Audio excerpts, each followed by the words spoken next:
Alright guys, this is the last step. We got the engine assembly removed. We're gonna do a quick inspection. Just finished removing the flex plate. Here it is. It was in this position like that. We got the shim and the bolts in front of this one.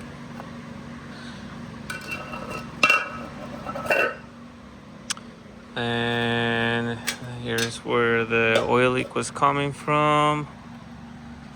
The rear crankshaft seal, you could see that it was leaking from the back of the motor. Also, I see the oil pan leaking as well on this side, right there.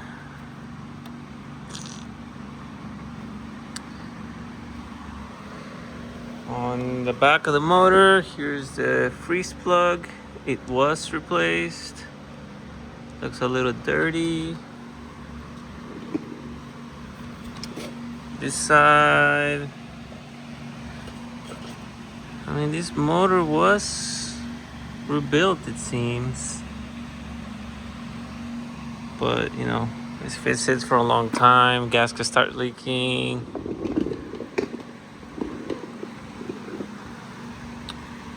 The turbo side. Whoa. Some silicone there.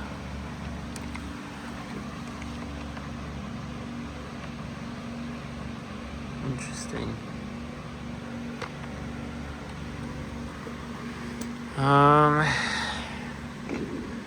Here, let's rotate the engine to look at the front of the motor and look at the condition. Okay, here's a better look of the front of the engine. Wow, you could tell that water pump was actually starting to leak right there. The thermostat, pretty rusty.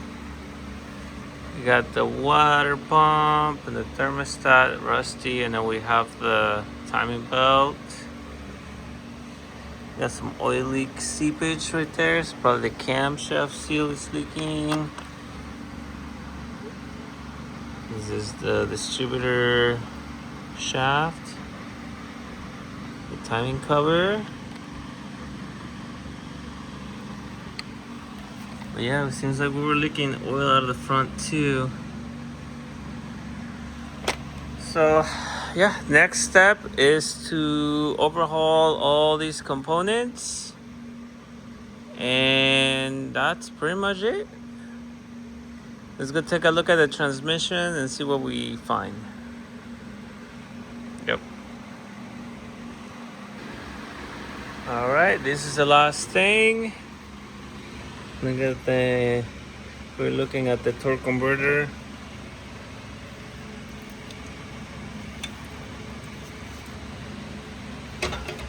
I mean, we do see a little bit of transmission fluid right there.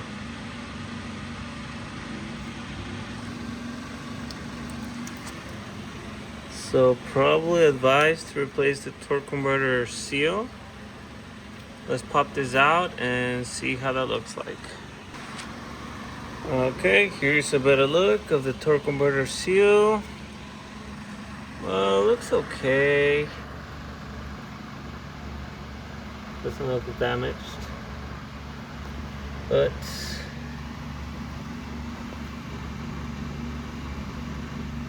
there was a little puddle coming off of it, and I pulled it out.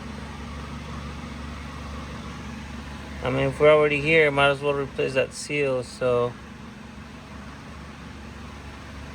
it wouldn't hurt.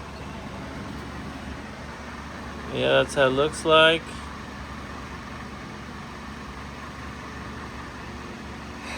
Yeah. But yeah, we're pretty much done. We removed everything.